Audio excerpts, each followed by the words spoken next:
ABP news आपको रखे आगे। अयोध्या में राम मंदिर का शिलान्यास हो गया है और अब चर्चा इस बात को लेकर शुरू हो गई है कि राम सेतु को लेकर के जो जानकारी है क्या वो सही है, क्या वाकई में राम सेतु जो है राम जी जब जो लंका जा रहे थे उस दौरान बनाया गया था। अब इन सब चीज़ों को लेकर भी रिसर्च करवाने की तैयारी कर रही है सरकार। हमारे साथ मौजूद हैं प्रहलाद पटेल जी, केंद्रीय मंत्री। प्रहलाद जी, क्या कहा जाए कि अब राम सेतु को लेकर के जो बहुत लोगों के जहन में सवाल, सुप्रीम कोर्ट तक मामला पहुंच गया, अब उसको लेकर के रिसर्च करवा रहे हैं?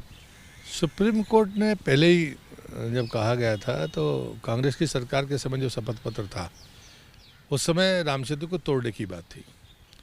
मोदी जी के आने के बाद हमने शपथ पत्र को बदला कि किसी भी प्रकार की छेड़खानी राम सेतु के स्ट्रक्चर के साथ नहीं हो सकती है। तो ये स्टैंड तो बहुत पुराना हो गया जो सरकार ने पहले से तय कर दिया। आज भी हम उसी स्टैंड पर कायम हैं। दूसरी बात होती है कि जब ओशनोग्राफी सेंटर जो हमारा गोवा का है, जो ओशियन साइंस मिनिस्ट्री के तहत आता है, उसने हमसे परमिशन मांगी है।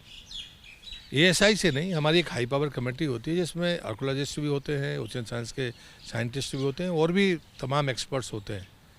उस समिति ने ये परमिशन दी है और उन्हें जो कंडीशन दिए, जो बिंदु दिए हैं, उसमें नेचर है, फॉर्मेशन ऑफ राम सेतु है और तीसरा एरिया इम्पैक्ट, जो उसके आसपास का एरिया उसके इम्पैक्ट के लिए है। और इस आधार पर एएसआई की डीजी ही एक्सीबिशन की परमिशन देती है, तो हमने दी है। और मैं मानता हूँ कि ये वैज्ञानिक अनुसंधान चलते रहना चाहिए। और दूसरा हमारा संकल्प है कि किसी भी प्रकार से, सरकार का भी और एएसआई का भी, कि किसी भी प्रकार की छेड़खानी नहीं हो सकती। और एएसआई की जो वर्किंग है वो कभी स्ट्रक्चर को नुकसान नहीं होने देती है। नुकसान तो नहीं होने देंगे, ये सुप्रीम कोर्ट में भी आप लोगों की तरफ से सरकार का हलफनामा गया है। लेकिन ये जो रिसर्च होगा इसका क्या मकसद है? क्योंकि राम सेतु के अस्तित्व को लेकर के तरह तरह के सवाल भी उठते रहे, तो इसका, इस रिसर्च का क्या? जो सवाल उठाते हैं उनके लिए मेरे पास एक जवाब है कि हम इसे पौराणिक, ऐतिहासिक और पुरातात्विक मानते थे, मानते हैं और मानते रहेंगे। जहाँ तक सवाल इस साइंटिफिक एक्सीबिशन का है जो ओशनोग्राफी सेंटर कर रहा है, मुझे लगता है कि ये काम तो चलना ही चाहिए और ये देश और दुनिया को पता चलना चाहिए। तो उनने खाली एक बात नहीं कही है, उनने कहा कि हम प्रकृति के बारे में भी करेंगे, फॉर्मेशन ऑफ राम सेतु पर भी करेंगे और उसके एरिया इम्पैक्ट पर भी कहेंगे।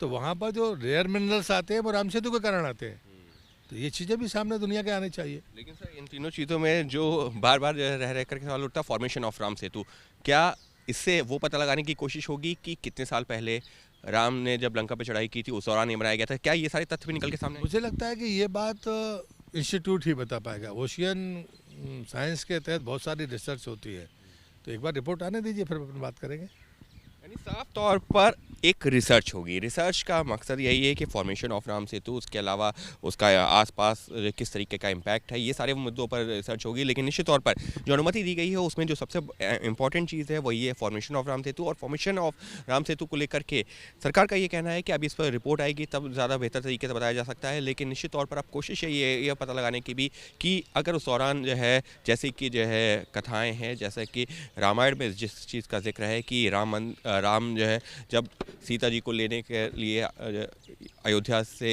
जब वो उनका हरण हुआ था, उसके बाद में जब वो वहाँ पर श्रीलंका तक गए थे तो उस दौरान राम सेतु का निर्माण किया गया था। तो क्या वाकई में उस दौरान क्या कुछ हुआ था, किस तरीके से पत्थर जो है, जो तस्वीरें सामने आती हैं कि समुद्र में तैर रहे थे, तो इन सारी चीज़ों को लेकर के एक रिसर्च की जाएगी। और इसी वजह से जो सरकार ने अनुमति दी है अपने आप में खासी महत्वपूर्ण हो जाती है। कैमरा पर्सन राजेश पांडे के साथ अंकित गुप्ता, एबीपी न्यूज़, दिल्ली।